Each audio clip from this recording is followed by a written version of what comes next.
But there are 4 big lies you are told, and let me tell you what they are. The lie of money, the lie of majority, the lie of power, the lie of knowledge. These are the lies you need to be aware of. In this surah, there are 4 main stories. The story of the young man in the cave, number 1. The story of Dhul Qarnayn. The story of Musa and Khidr. The story of the 2 men and their gardens. And these 4 main stories represent 4 types of lie that we take. 4 types of deception. We get deceived, we get cheated into them. And that's why this surah is about deception. How to not be cheated. How to not be deceived. What are these 4 deceptions? The first is the deception of the crowd. When a large number of people are doing something, you think, let me just follow them. That is the story of the young men and the cave. They were not deceived by the majority. They were not cheated. They did not accept a lie because everybody believed it. Number 2, the 2 men and their gardens. It is the deception of wealth, of money. And thinking that this money is from you, and this money is going to be good, and these material things I buy, this is going to give me happiness. This is a lie. The third is the deception of knowledge. The story of Musa and Khidr. When we learn something, we think that now we have become righteous. Why? I heard Sheikh said something. I wrote it down. I have some ilm. I memorized the Qur'an. No, this is a lie. This knowledge is an evidence against you on the Day of Judgment unless you act by it. Do not be deceived by knowledge. And the story of Dhul Qarnayn is the deception of power. Dhul Qarnayn, his power extends across the earth, from east to west. He has a huge empire. But the important thing about this man is he was not deceived by his power. It did not make him arrogant. It did not make him proud. It did not make him take the rights of others. When we get a little bit of power, we own a shop, we become counselor, X, Y, Z, a little bit of power, we start to oppress the people below us. Even a parent will start to oppress their children. This man, he has the empire from east to west, but he is fearing Allah because he is not letting himself get cheated, deceived by power. And so this surah, many people wonder what is the relationship between this surah and protection from the Dajjal. There's 4 stories, 4 deceptions, 4 lies we are told. The deception of the blind majority, the deception of money, the deception of knowledge, the deception of power. If you can overcome these 4 deceptions in this life, the Dajjal stands no chance against you when he comes. How is he going to get past you? You're going to see and look at him and realize straight away what he is made of and who he is. But if you get sold, if you get deceived by a little TV advertisement, the Dajjal you're going to be a piece of cake for the Dajjal. Easy money for him. And this is why many people think when the Prophet ﷺ says, whoever memorizes these verses, the Dajjal will protect them. Many people think it's just about memorization. Khalas, I memorized 10 verses. When he comes, I'm going to start reciting them. If you don't understand these 4 stories, you have no chance against the Dajjal.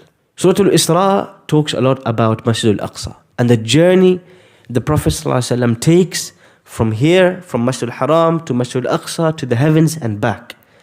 And in this journey, he meets all of the prophets. And in this journey, he comes back. And what's the first thing people respond when they hear this?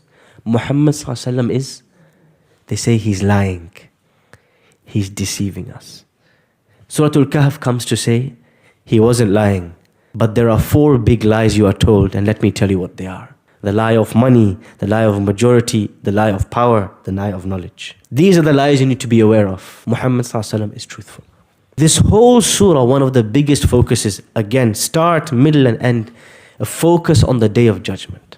إِنَّا جَعَلْنَا مَا عَلَى الْأَرْضِ زِينَةً لَهَا لِنَبْلُوَهُمْ أَيُّهُمْ أَحْسَنُ عَمَلًا وَإِنَّا لَجَاعِلُونَ مَا عَلَيْهَا صَعِيدًا جُرُزًا. Allah says, everything on this earth we made a zina. You know what is zina? Decoration. Is there any decoration in this masjid? Can you see anything on the walls? Any frames?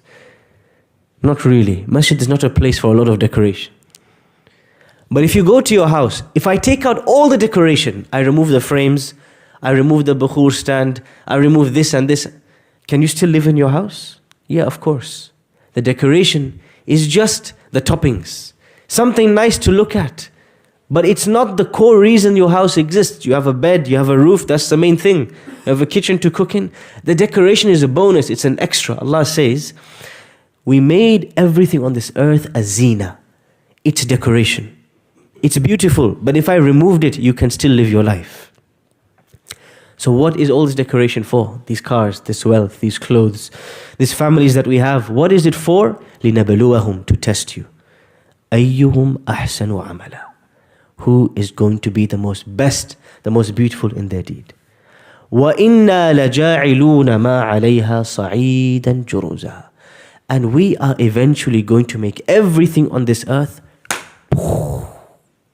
dust. We will destroy everything.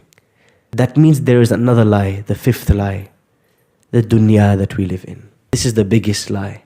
Somebody is extremely thirsty in the desert. They're walking in the desert. They have been in the heat, 52 degrees Celsius for 5 days. 5 days, no water. Suddenly in the distance, they see a lake, a big lake. They start to run. But as they get to the lake, they find nothing was there. They call this the mirage. When you are so thirsty, you start to see things that are not even there. You start to imagine things that are not even there. It's a lie, but as you get closer, you realize it was a lie. From afar, you thought it's the truth. This is this dunya, this world we live in, and its pleasures, and its brands, and its material goods. It is a lie. From afar, we think that's what I want, but as we get closer and as we taste it, we say, the pleasure was only temporary. The fifth story hidden in Surah Al-Kahf is the deception and the lie of this worldly life and its pleasures. And Allah is telling us the real life and the real pleasures that wait for us are in the afterlife. So we have to push away this lie. We cannot be deceived by the advertisements, by the signs, by everything trying to pull us to drown in this world. Allah is saying, no, don't drown. Take one glass of water and keep moving. This is what Talut said to when he was on his journey with his soldiers. We are coming to a lake. Whoever is thirsty, take a little bit of water and keep moving. Just keep moving. Don't get distracted. But then you start to drink. The water is so sweet though. The water is so delicious. And you stay there.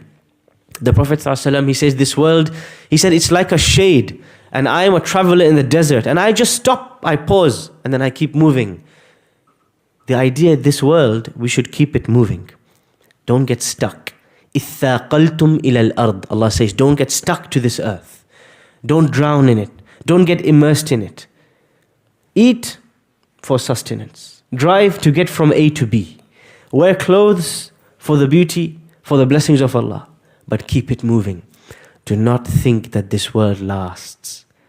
It's a very important point as we look at what's happening right now. This world is a test. It will pass. Houses are being destroyed.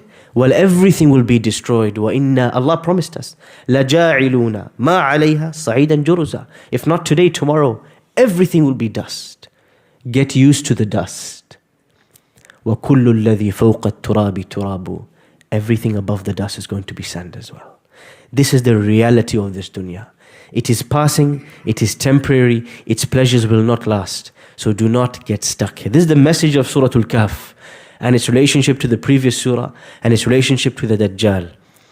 And believe me, there is no greater deception, no greater lie than the Dajjal. So many people who we thought, including ourselves, this person is righteous, this person is pious, they will get pulled by the deception, the lie of the Dajjal. This surah is a beginning attempt to explore what is it that will protect us? What are these deceptions? What is Allah subhanahu wa ta'ala conveying to us? One very important point in the early ayahs, Allah says, Alhamdulillahi alladhi anzala ala abdihi al-kitab. وَلَمْ يَجْعَلْ لَهُ عِوَجًا. Praise Allah for the greatest blessing. What's the greatest blessing of Allah? This kitab, this book. Allah sends down this book. وَلَمْ يَجْعَلْ لَهُ عِوَجًا. There is nothing crooked in this book. There is nothing bent, no twisting. It's all straight facts. But every other book you read, every other paper, every other newspaper, every media, every time you turn on the television, somebody crooked will be there behind the scenes with an agenda, trying to sell you some propaganda, trying to lie to you, trying to twist the facts. Be ready for that. This is the only book where there is no agenda. Clear facts. And everything else, be ready. The deception is coming.